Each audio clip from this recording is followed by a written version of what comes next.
Hi, Neil Bull here from AIRS. AIRS recently had the opportunity to host a lunchtime discussion around issues in vaccination in the workplace. Our speakers were Darrin and David Reid, who are from Business 360. Business 360 are our employment practices hotline partner, and many of you will have spoken to them in the past. Enjoy the discussion. As always, if you have any questions, please feel free to contact our office. Enjoy.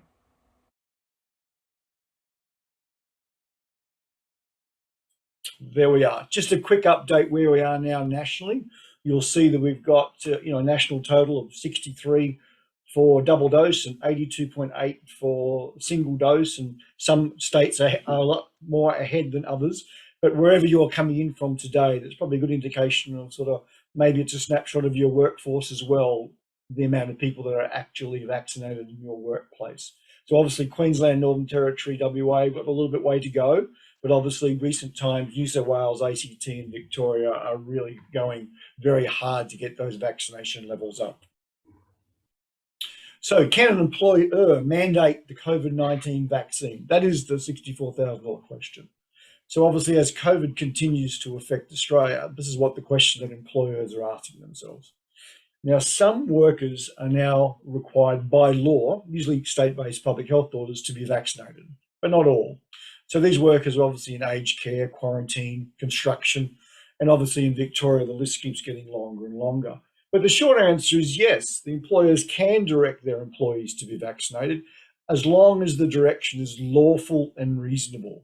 Now, whether a direction is lawful and reasonable will depend on a number of facts and factors that need to be assessed on a case-by-case basis. How do you understand whether a direction is lawful? Well, to be lawful, the employee to be vaccinated requires considerable variety of workplace laws. From a workplace health and safety perspective is where we'll start today, having regard to an employer's obligation to provide a safe workplace. It's likely that this direction would be deemed to be lawful. However, employers must consider that there's federal, state-based discrimination laws.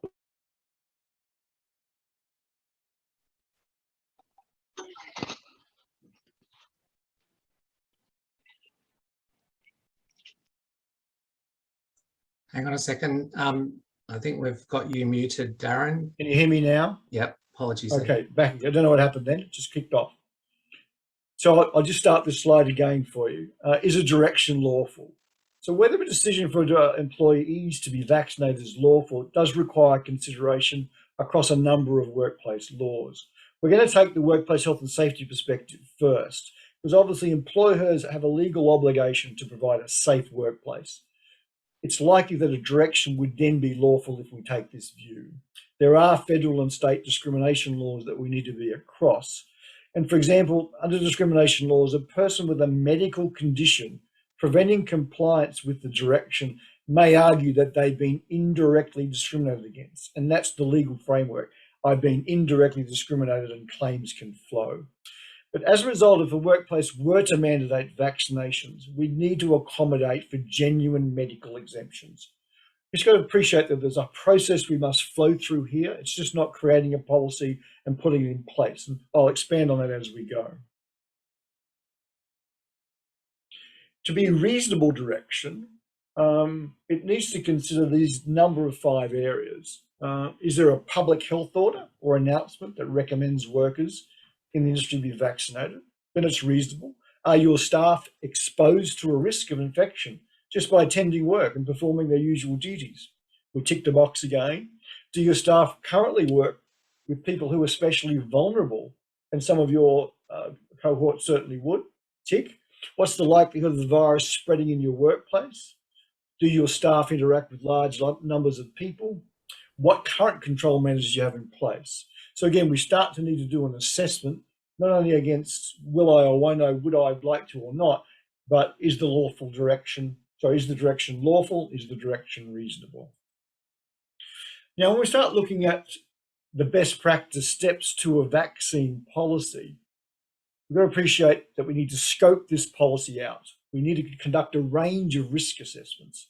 We need to go through a consultation process with our employees and stakeholders. Then the implementation begins. And from there, we may have to manage some exemptions requests. We may get some people going, I don't want to do this. So we have some non-compliance issues. And then obviously we need to consider whether we're going to extend the policy to visitors, contractors, and others. So you can see it's starting to broaden itself out from just a yes or no decision from the board. So obviously looking at the vaccination policy a little bit closer, are we going to have a common policy, one size fits all, or are we going to create a location stroke risk-based approach? We have different people working in different areas, different jobs, and different risks. So we need to adopt one or the other, or a combination of two, depending on locations. Thank you. Are we going to apply this out to visitors, contractors, and others, as we spoke about? And how are we going to adapt if exceptions start to come along? Can we adapt our policy to accommodate our employees without having to take drastic measures? This risk assessment is a very important part of the process. We need to be able to eliminate or minimize the risk of exposure. So again, under workplace health and safety laws, employers have a duty to eliminate, or if not possible, minimize, so far as reasonably practical, the risk of exposure in the workplace. Simply put, stage one, detailed risk assessment. Stage two, consider all the available control measures we could put in place, and then we need to finalize those control measures, which may include everyone needs to get the jab. But the common theme that runs through all of those three steps is consultation, consultation, consultation. It just cannot be pushed through. It needs to tick those boxes as we go. So when we start looking at vaccine policy considerations, what's going to go in there? Obviously, we need to ensure that if we're going to mandate it, we've got to consider the workplace health and safety options. Consultation obligations, I should say.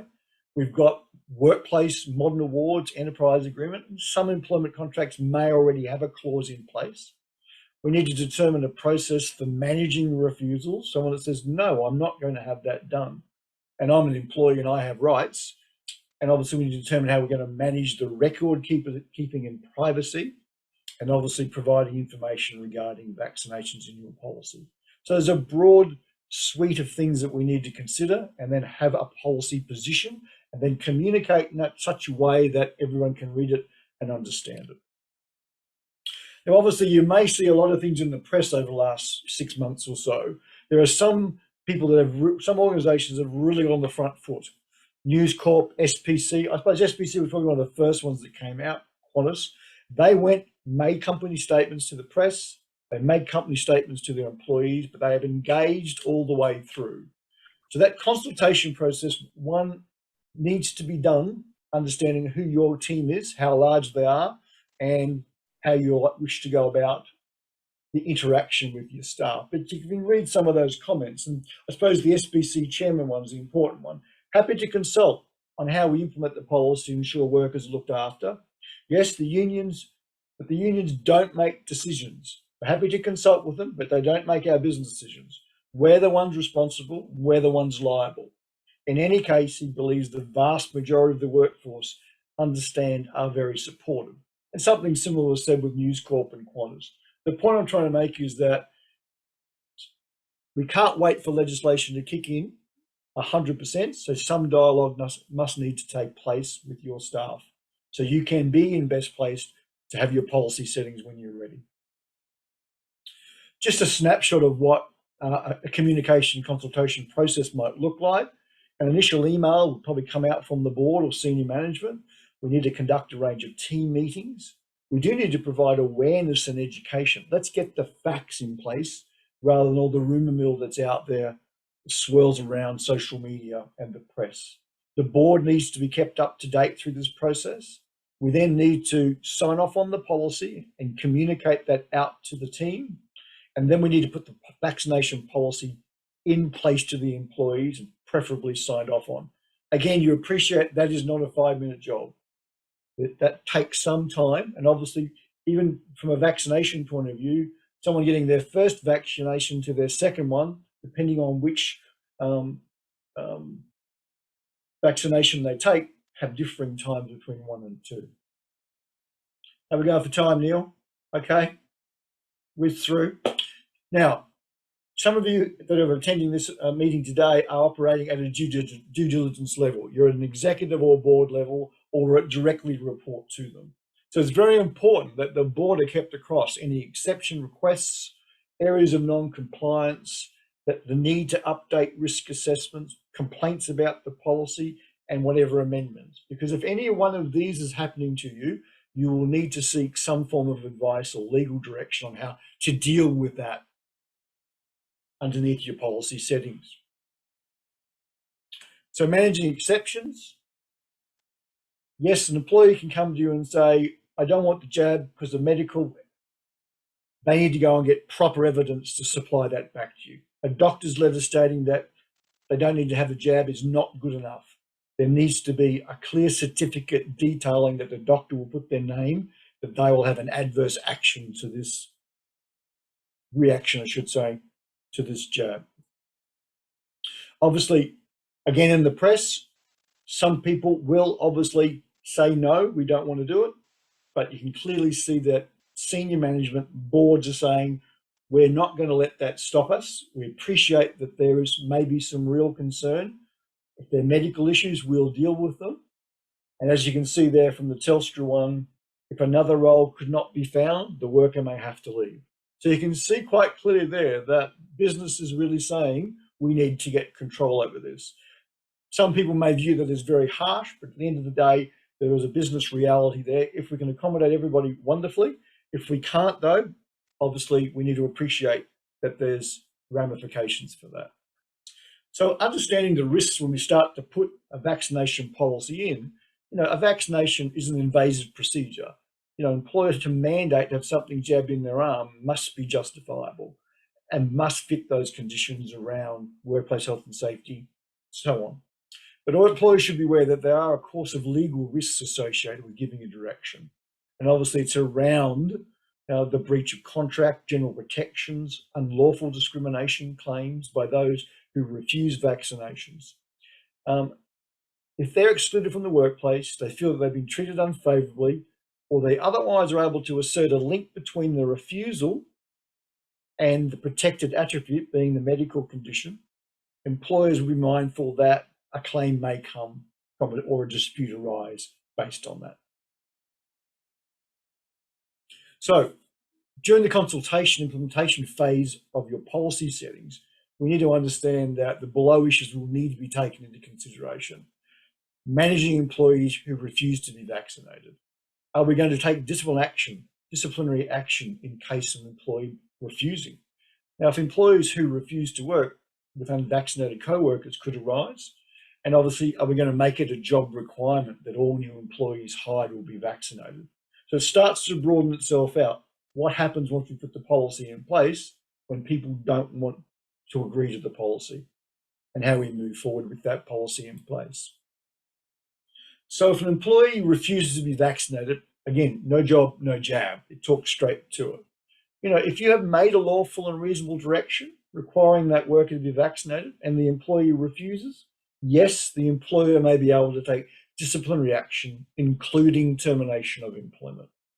We can't do it if they have a general reason, medical reason, but if they don't, and obviously we go through all the avenues of trying to encourage them or support them, assist them, they still want to say no, a disciplinary action can be appropriate, but again, it will depend on specific facts and circumstances. And all I'm saying there is you do need to seek some advice before you go ahead and do that. Otherwise, you may not get what's called the due process or procedural fairness all lined up in the correct way to be able to prove that you did terminate this person in a fair, just, reasonable, and more importantly, non-discriminatory way. So can I make it a job requirement that all new employees I hire be vaccinated? Yes, you can. You certainly can. However, we've got to make sure through the recruitment process that they're fully aware that it's a legitimate term of employment in the contract. It's a requirement to do the inherent nature of the role. But it can still open up discrimination claims if someone says, I didn't get that job because. So again, we need to understand that there is a process when you recruit, and there's a process of how you advise people of the minimum requirements to do the inherent nature of the role.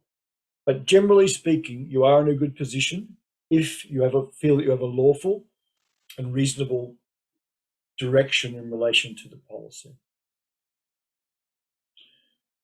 This is a deep area. I could spend 20 minutes on this. I'll try to spend 2. How do we get our staff to disclose that they've been vaccinated? In most employment circumstances, employers asking their employees whether they are vaccinated. Yeah, it's certainly permissible. Unfortunately, this employee's vaccination status is considered as sensitive health information under the Privacy Act. And the upshot of it is you need the employee's consent. So that makes it very difficult moving forward. Now, obviously, great headway is being made into getting, the COVID certificate vaccination. Obviously, in Victoria, New South Wales at the moment, you can't even get into certain premises without it. So this is certainly coming, but hasn't found its way in as standard practice in the workplace yet. We've got to be appreciative that the employee will need to consent before they give that to you. There are workarounds, of course. So yes, I have been jabbed, and we really can't work out why. If you've been jabbed, you wouldn't happily tell your employer about it. But we've got to deal with the small percentage that may not do that.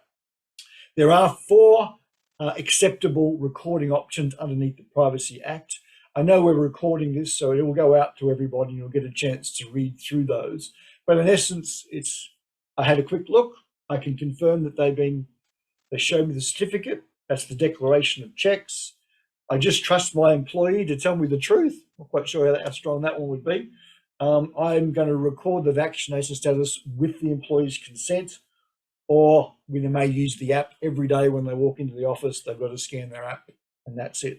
So there's a range of ways of recording it, but we just can't demand it and expect it to happen without the employee giving consent. There are a couple of exceptions, of course. If the government, state and federal, have said public health order, you must be vaccinated, you must be able to prove that, and you must have it done by a certain time frame, of course. Those who are in those scenarios can go straight ahead and demand that to take place. If an employee doesn't give it to you, you do have the rights then to approach the relevant authorities and they will hand it to you. But you still need to follow that due process to start with. So obviously what happens extending it to contractors, visitors and others? Yes, of course you can, but you'll need to have that within your policy setting. And if you've got regular contractors that come to site to do certain works for you, you may have to add that into your contractor agreement. Obviously, we does cover off on anti-discrimination laws, again, for contract workers, so be mindful of that.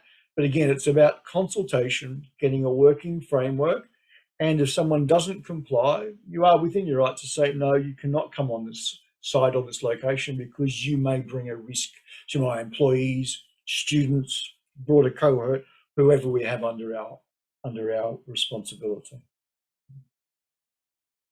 So again, we're starting to see out there in the press that the bigger end, the big organisations, Crown, Racing Victoria, are getting ahead of the game saying, no jab, no entry. They're standing behind that policy and they're going to keep working towards that. And I suppose they'll just deal with the ramifications if and when they come up. But the clear intent is that they're going to provide a safe work environment and a safe place to enjoy the services that they provide to their customers or the general public. So just quickly, what does the Fair Work Ombudsman say? Because we've taken a workplace health and safety view from here. They basically said, yes, you can go ahead and create a mandatory policy to vaccinate, but it must be lawful and reasonable, again, tying back to the workplace health and safety components. They've gone a couple of extra steps by saying we're going to clearly lay out that there's 4 tiers of work. So anybody in tier 1 and tier 2 normally would already be fitting in under those health orders that are being provided at a state level. 3s and 4s are a little bit more removed from that. So what we're going to look at there is that if we've got a mix in our workforce of tier 1s and 2s, and then 3s and 4s, we may need to have, again, a broader policy setting to be able to encompass those different tiers. Just makes another level of complexity as you move through. But Fair Work are not saying you can't do that. They're saying you need to follow the right rules, and they're more leaning against the workplace health and safety component. and obviously making reference to the discrimination laws as well. Complicated area. Obviously, coming to the close here, but when we're starting to think about this, the pathway out of this public health emergency will be for employers to take the lead on vaccinations and engage with their workforce on using vaccines and communicating why vaccination is an important measure to prevent the spread of COVID-19 in their workplaces. So it's obviously critically that COVID-19 vaccines does not alter anything in relation to current employment or workplace law. It doesn't trump it. We've got to take all of those into considerations. The big piece is that every business is different. There's no one size fits all. We cover a few areas in this presentation, but you'll need to look at your own organizations on an individual level, take everything into consideration and start to build your plan moving forward. Ultimately though, you'll need to ensure that regardless of whether it's a public order or not, and you still decide to go ahead and put a mandatory vaccine policy in place, you will need to follow a structured risk-based approach when determining what those steps to take. And that means it might be scaled up or will scale down depending on what happens in the future. It's an ever-moving feast from that perspective. We're here to help, of course. We're wonderful and very happy to be supporting the heirs and their members. And we strongly suggest before you do anything, we're happy to have a chat. We have put together a COVID vaccine policy kit that provides guidelines, the assessment tools, the communication templates, a policy framework to implement, and then obviously some supporting documents from there. So we'd love to be involved with how you move forward. We already have our first one booked in with Sharon at Anglicare Central Queensland in a week or so. Sharon and Carol, great supporters of ours, and we thank them for being so proactive in this area. We're looking forward to support them. But again, if you'd like to avail yourself of that, just call us on our hotline, which is the 1300 242 360, or just email the heirs office and we're happy to contact you directly. Again, these are all confidential conversations based around your specific needs and requirements, and then we can help you understand what you need to do to move forward. In our discussion with Darrin, originally we agreed that obviously there's the member advice line there that you can call anytime. That's part of your membership, so please do use it. It's part of your membership. It's free. You've got HR experts there on call. You don't need to guess about this stuff, and they invest a lot of time in staying current with these matters. The other thing is obviously they've got a toolkit. I've had a look through the toolkit. Their risk assessment is awesome. You'd be mad not to grab a copy of that. They will make that available, but they want to have a conversation with you and just step through that. So we're not just going to kind of send all that stuff out. You will need to make that appointment. Again, it's all free. It's part of the membership. The membership that we have with them, and you can feel free to make that appointment and they'll step you through that kit that they've put together. Andrew, you've got a question. Thanks, Neil, and thanks very much, Darrin, for the presentation. That was really fantastic, and it's something that we've been talking a lot about on our executive. So I'm from AC Care in South Australia. My question is about this notion of something being legal and reasonable. I think even the reasonable part we can use a lot of common sense and have good discussions about. It's the legal part that I'm still a little muddy on, and what the best sources of information are for us in our sector to really land on a solid footing around what is legal. Sure, great question. And we can't actually say it's legal before we go through the process. So I think probably that's the point. If I didn't make it, I apologize. But we actually have to work through the process, do our risk assessments, understand what our obligations are through workplace health and safety. Then look, can we actually put some control measures in place? And if we actually can't do that, we will then need to move to mandatory vaccination. Then that starts to give us the legal framework to go, no, we actually have to cross the threshold here and put this in place. And now we then need to look at that. Now, is that now going to be a reasonable initiative for us to conduct based on our employees' rights through fair work, workplace health, discrimination, and so on. So you can't make that decision before you start. You've got to actually get through the process. Now, we all have a gut feel that we'd like to have it, we should have it, it would certainly benefit from us. And the risk assessments, if done correctly, particularly if in those tier 1 or tier 2, a little bit of tier 3, done correctly, that's where you land. You land on that spot. That make sense? It makes sense. My biggest concern is around expertise and being able to combat arguments which are medical in nature, where we might not have that expertise. And how do we deal with someone who is a strong anti-vaxxer and comes at us with their facts, and how do we combat that from as I said, strong foundation? Okay. So I think at the end of the day, Andrew, we always end up in the situation, I'm sorry to get right to the end point, but if someone's never going to cooperate for whatever reason, are they a good fit for our business or organization? That's a decision that has to be made. Now, you then, as you quite rightly said, well, do we have a legal footing to actually hold them accountable that they're not quite fitting in with the way we need to do things here? So we can then come back to the protocols within the workplace health and safety. You have a duty of care to provide this safe workplace. In doing so, you need to put this mandatory vaccination policy in place. People have the right to say, I can't get vaccinated because I have a medical condition, and that's acceptable. You'll then need to work out where you put those people, internally or externally. That's another decision that you'll have to cross when you get to that point.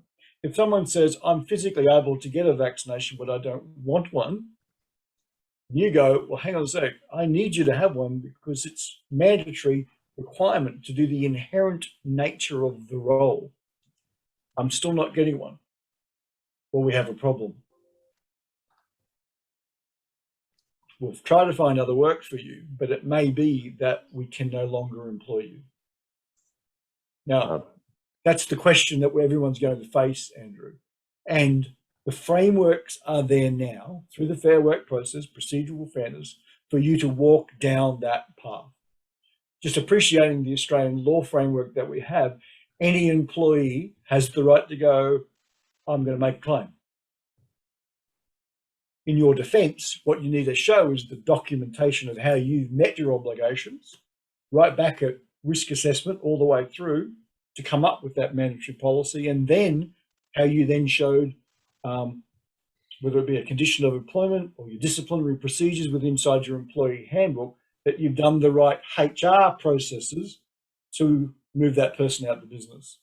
So we just can't say, oh, it's legal, you got to go. There is probably 20 steps in there.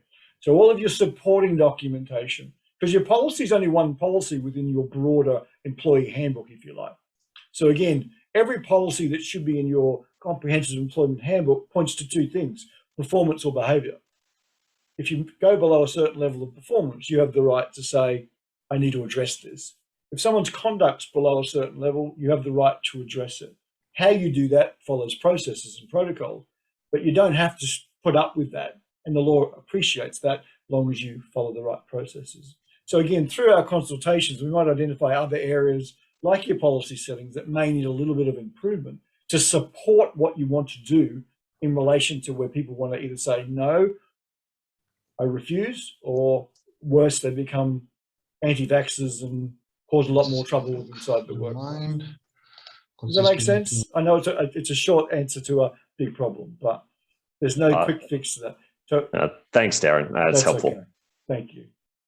Cool, excellent. Well, we'll try to keep this to time. So we've got Ainsley and Grace who've got questions, and if we can keep those short questions, and then we'll wrap up there. So Ainsley. Sure, thank you. So Darrin, for many of us, particularly us based in Melbourne, where we've had so many lockdowns over the last 2 years, we would be almost categorised as type for workplaces where we have employees who have not been in close contact with others in the course of their work for the last 2 years. Everyone's been working from home for the last 2 years. What would you say for employees who mount the argument that, or who come back and say, well, I haven't been in close contact with people for the last 2 years. I have been working from home. I have been working from home safely. Why can't I continue that arrangement? And that would be a fair point, I'd say, Ainsley. So again, when you do your risk assessments, you need to look at, my duty is to provide a safe workplace. So where's the workplace now? It's at home. So we need to look at that tier 4 person and say, well, do they need to be vaccinated in the inherent nature of the role? Potentially no. But we then need to think about, well, what happens in 3 months' time when I'm actually going to change that and people are going to come from home back to work? Because things may change, and you'd appreciate that. We're not going to all work from home forever. Things will change, and some employees may need to come back in. So we need to have these provisions inside the policy that would then trigger, that's what that location stroke risk part of the policy starts to trigger the need for the potential employee to then be vaccinated to come back into that particular work site. So it may be a multi-level policy depending on the risks that the employee faces in their workplace on their day-to-day or the inherent nature of their job. No one size fits all. Unless you're in that tier 1 level, government says yes, that's great. It's much simpler. But if you've got these different levels, you'll need to have a broader based risk assessment across those various levels.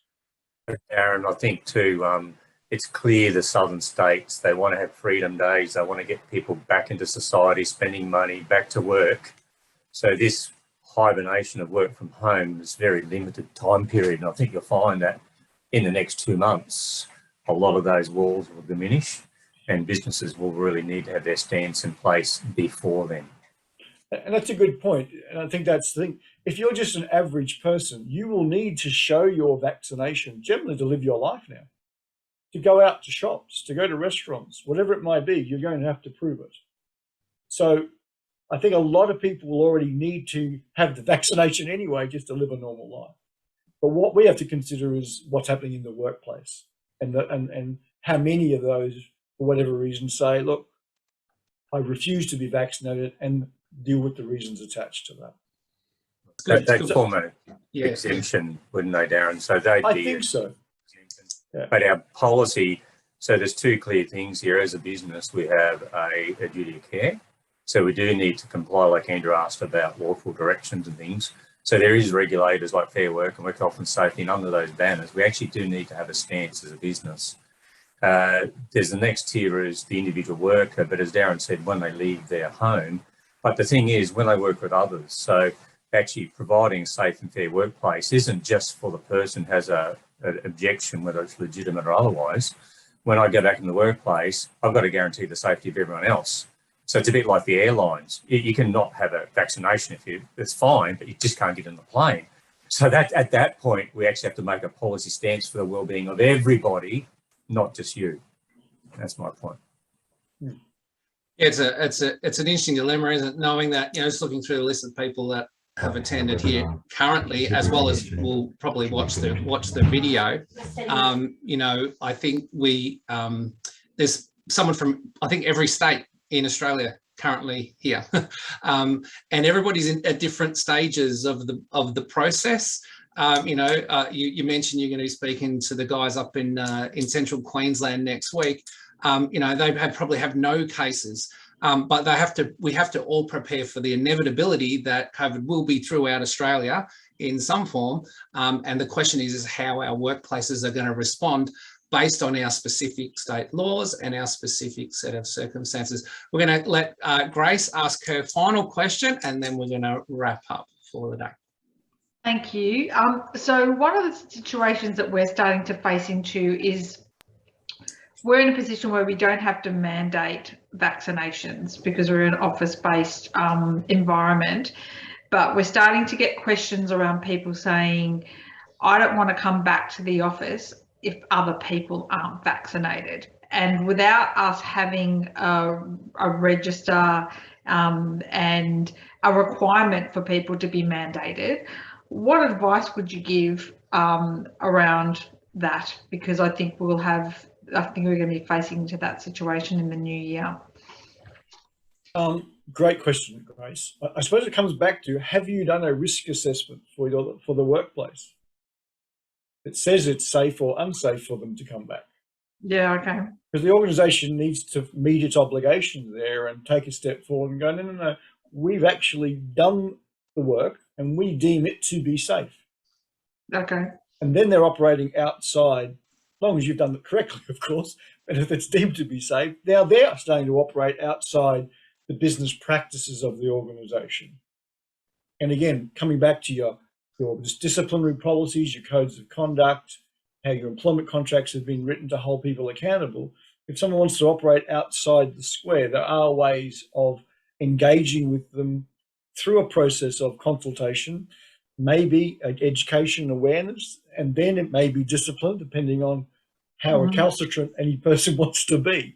Yep. But we cannot be held to ransom by our employees or our workers. So just got to get the balance right. Make sure the dog's wagging the tail, not the other way around.